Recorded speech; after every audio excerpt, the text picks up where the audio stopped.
UP के उपचुनाव में अखिलेश और राहुल के फ्यूचर को खत्म करने के इरादे से भाजपा उतरेगी तो लोकसभा चुनाव में बेहतर परिणामों को कंटिन्यू रखने के लिए सपा का इंडिया गठबंधन उतरेगा। कौन कहां कितना मजबूत है और विधानसभाओं का लास्ट रिजल्ट क्या रहा है और किसने कैसी चालें चली हैं जीत के लिए, इस खबर में आपको हम बताएंगे। नमस्कार, स्वीकार करिए, मैं हूं वैभव दीक्षित। आप देख रहे हैं अपना उत्तर प्रदेश न्यूज। उत्तर प्रदेश की 9 विधानसभा सीटों पर 13 नवंबर को होने वाले उपचुनाव में समाजवादी पार्टी अकेले चुनाव लड़ने जा रही है। इस कदम से प्रदेश की राजनीति में हलचल बढ़ गई। सत्तारूढ़ यानी जो सत्ता में है भाजपा और विपक्षी बसपा ने अपने अपने प्रत्याशी घोषित कर दिए हैं।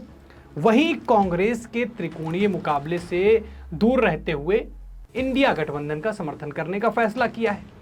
इस बीच लोगों के मन में इस बात को जानने की इतनी उत्सुकता है कि इन सभी 9 सीटों पर सपा और भाजपा में कौन किससे ज्यादा कितना मजबूत है।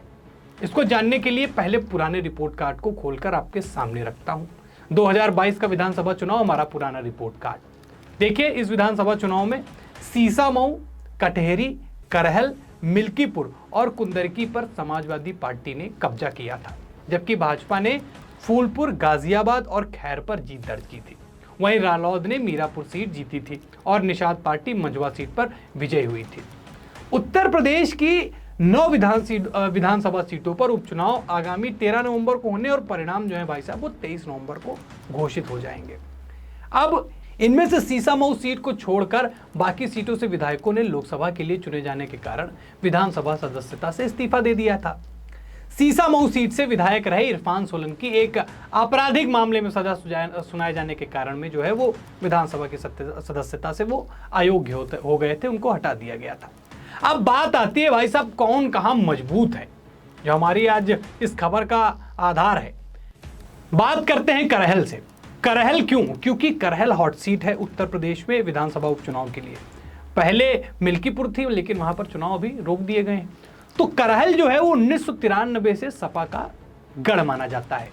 इस पर मुलायम सिंह यादव के पोते और अखिलेश के भतीजे तेज प्रताप यादव और अखिलेश के जीजा यानी मुलायम के दामाद जी अनुजेश यादव के बीच में आमना सामना होगा।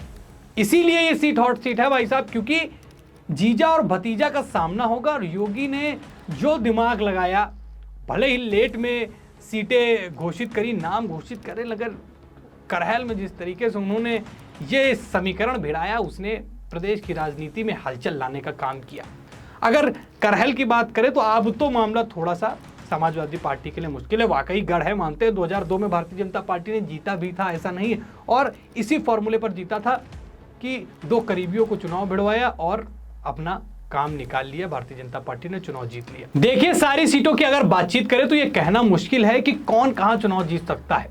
अगर पुराने रिपोर्ट कार्ड के हिसाब से माने तो सपा भाजपा से आगे है, लेकिन वो पुराना दौर था जब समाजवादी पार्टी ने वहां पर चुनाव जीता था। समाजवादी पार्टी ने भले ही उत्तर प्रदेश के अंदर लोकसभा 2024 के चुनाव में बेहतर प्रदर्शन किया, लेकिन यूपी के मुख्यमंत्री योगी आदित्यनाथ ने जिस तरीके से कमबैक किया और हरियाणा में भारतीय जनता पार्टी की सरकार बनाने में अहम योगदान दिया, उसने सारे समीकरणों को बदल दिया। योगी की तेज और तीखे बयान, आक्रामक रवैया और अखिलेश का लगातार बैकफुट पर जाना पुराने परिणाम को अखिलेश की तरफ से मोड़ सकता है, यानी समाजवादी पार्टी की इस बार सीटें कम हो सकती हैं। फूलपुर, खैर और गाजियाबाद भारतीय जनता पार्टी के लिए आसान सीटों में से होंगी, जहां भारतीय जनता पार्टी आसानी से जीत दर्ज कर सकती है। बाकी बची अन्य विधानसभा सीटों पर जहां पर भारतीय जनता पार्टी को पिछली बार हार का सामना करना पड़ा था, वहां इस बार अखिलेश यादव द्वारा दिए गए बयानों और योगी के कमबैक ने जनता का मूड स्विंग किया है। और मीडिया खबरों की माने तो जिन सीटों पर समाजवादी पार्टी ने जीत दर्ज करी थी वहां पर भी अब उनकी स्थिति थोड़ी सी डामाडोल हो गई है, खस्ता हाल हो गई। अब खस्ता हाल क्यों है इसको मैं जल्दी से बता देता हूं। देखिए, सबसे पहले आता है आपसी कलह। समाजवादी पार्टी में उनके नेताओं के बीच में जिस तरीके से अंतर कलह चली, वो समाजवादी पार्टी को जिसने हमेशा नुकसान दिया वो आज भी बरकरार है और इस बार भी उनकी हालत खराब करने की उम्मीद वही है। और गठबंधन के साथ खराब नाते रिश्ते, जिस तरीके से अलग अलग पड़ोसी राज्यों में हुए चुनाव में सपा की स्थिति और पल पल में अपनी बातों से मुकरना, वो जनता को इस बार खटकेगा, जो समाजवादी पार्टी के लिए हार का कारण बन सकता है। क्योंकि जब ये सोचता है कि जो अपने गठबंधन के लिए भैया सगा नहीं है तो जनता के लिए क्या सगा होगा। लड़ तो आप सत्ता के लिए ही रहे हैं, साफ समझ में आता है। तो फिलहाल ये एक नेगेटिव फैक्टर समाजवादी पार्टी के साथ जुड़ा है। भारतीय जनता पार्टी के लिए जीत की राह इसलिए आसान हो सकती है क्योंकि हरियाणा के चुनाव में जो बेहतर प्रदर्शन किया उसकी चर्चा पूरे देश में हुई और योगी का नाम उसमें सबसे तेज और सबसे आगे रहा। इस वजह से ऐसी चीजें हो सकती हैं कि हिंदुत्व और साथ साथ हिंदुत्व के मोर्चे पर अखिलेश यादव भी जो है योगी से बहुत पीछे रहे, जिसका फायदा उठाकर भारतीय जनता पार्टी चुनाव जीत सकती है। दूसरा, योगी का कटेंगे तो बटेंगे वाला बयान जिसने हरियाणा में चुनावी समीकरण बदल दिया, वही काम उत्तर प्रदेश में कटेंगे तो बटेंगे वाला बयान फिर करेगा और वो बड़ा तेजी से फैल रहा है, न सिर्फ उत्तर प्रदेश में, महाराष्ट्र में भी।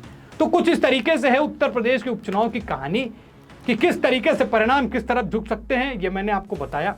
आपको क्या लगता है कि वाकई भारतीय जनता पार्टी कमबैक करने में कामयाब हो जाएगी या फिर समाजवादी पार्टी ने जिस प्रकार से लोकसभा 2024 के चुनाव में प्रदर्शन किया था उसको बरकरार रखेगी? कमेंट सेक्शन आपका इंतजार कर रहा है, भर भर के कमेंट करिए, अपनी राय बताइए।